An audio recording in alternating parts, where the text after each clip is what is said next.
Hey guys, hope y'all having a great day. Today we're gonna be talking about something. Sorry, I just got done eating. So something interesting I learned today. So all the time in the Old Testament, it constantly talks about how God wanted to destroy the high places. Well, now, why would God want to destroy all the high places? Well, because the Canaanites and other religions used the high places to worship other gods. They would build stair steps to go worship these gods.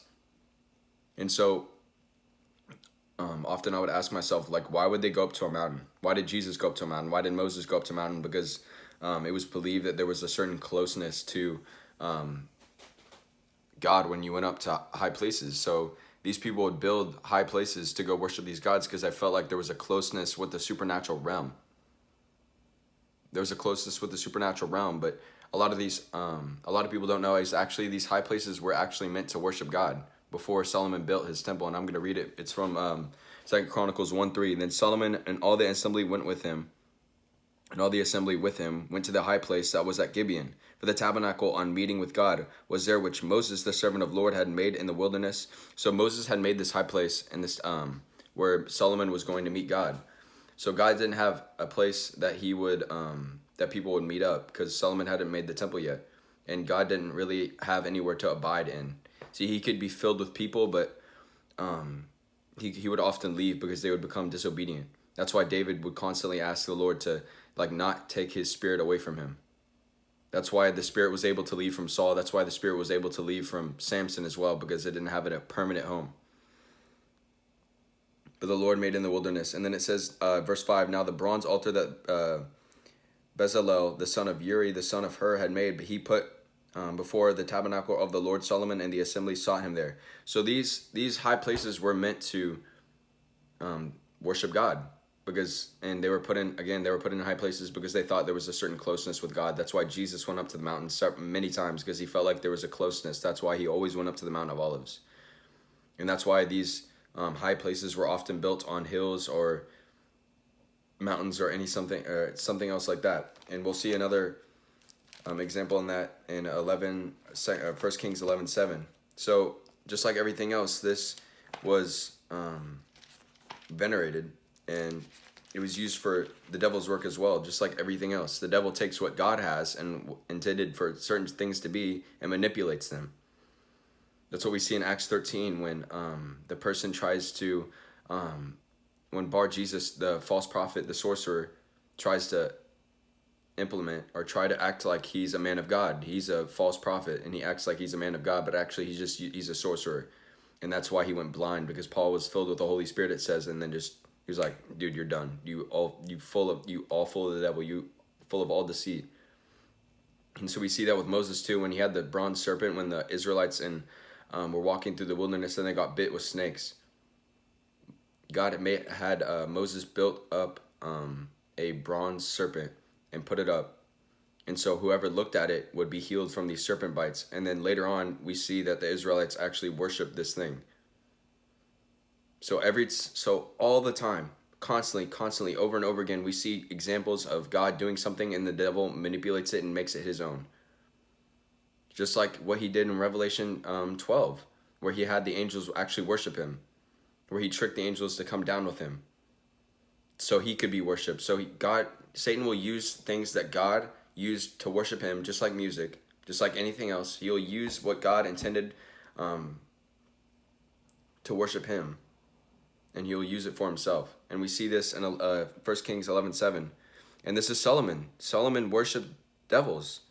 He worshipped demons. Solomon did evil in the sight of the Lord and did not fully follow the Lord, as did his father David. Then Solomon built a high place for Chemosh, the abomination of Moab, on the hill that is east of Jerusalem, and for Moloch, who, if you don't know about Moloch, he was a demon, and he was a false god that people used to literally throw their children in the fire. They used to throw their children in the fire and sacrifice to him. And if you showed any emotion during this, it wasn't a real sacrifice. Like wives and women and mothers had to show no emotion when they sacrificed to this god, just an evil thing of the people of Ammon. And he did likewise with all his foreign wives who burned incense and sacrificed to their gods. So we see that they often use these high places in things that were supposed to be for God, to worship God, and they used it for the devil's work. But it's interesting because like they went up high to worship God. They went up to mountains because they felt like there was a certain drawing, a closeness to God. But it's interesting because after Jesus, nobody else went up to this mountain. And I'm going to tell you why. Ephesians 2:6 is that it says that we now sit in heavenly places with Christ. So now we have an ultimate closeness with God because Jesus was glorified. And he said, and through the Holy Spirit, we have this closeness with God. So that's why Jesus said to the woman at the well, you won't have to go to temples or anything else like that. I'll abide in you. Jesus says the Holy Spirit will be in you. Paul says that we're a temple of the Holy Spirit. Hebrews 4 says is that Jesus surpassed all the heavens. It says that he surpassed all the heavens. So now we are the temple.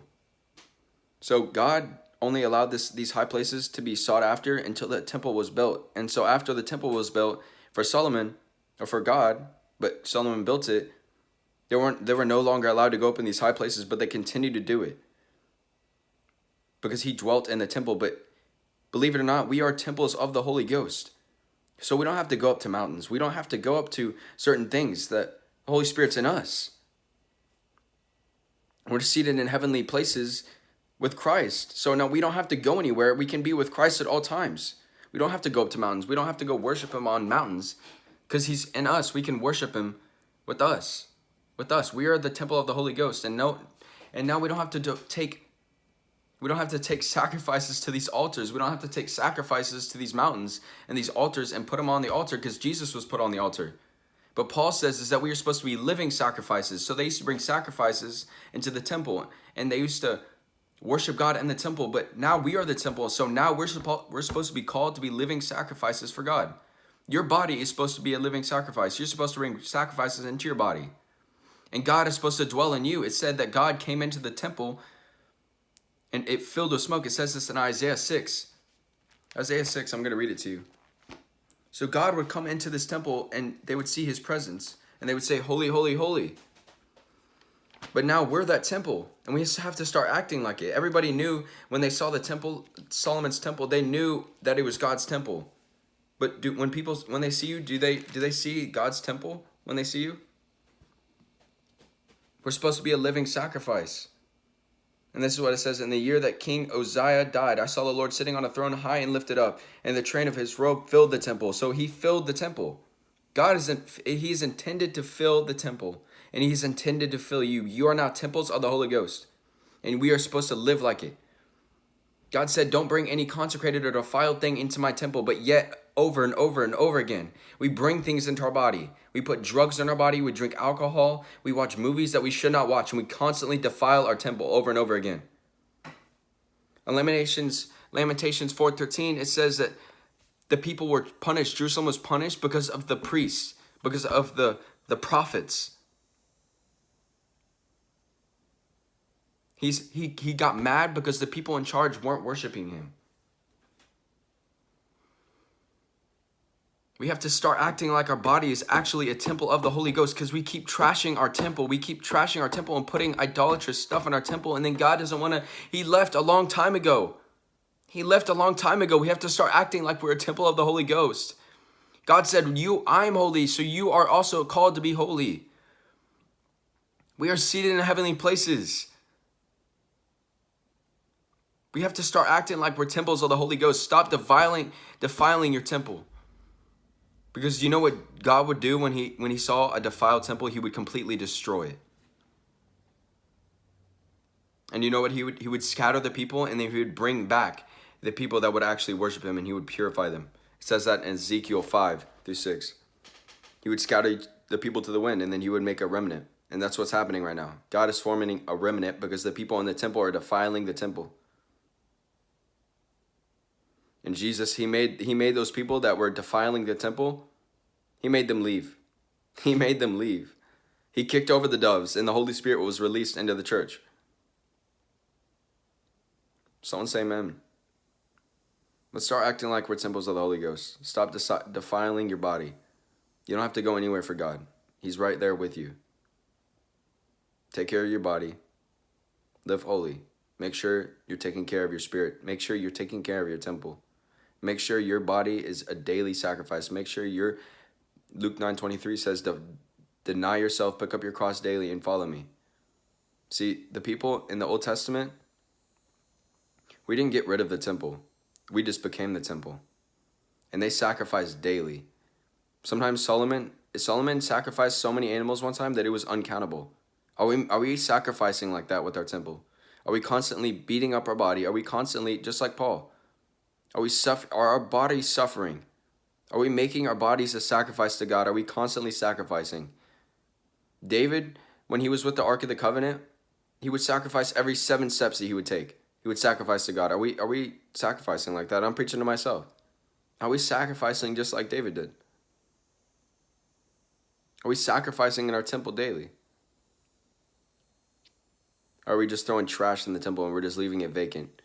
Because trust me, God doesn't fill vacant temples. He destroys them. And you'll go find someone else. Praise the Lord.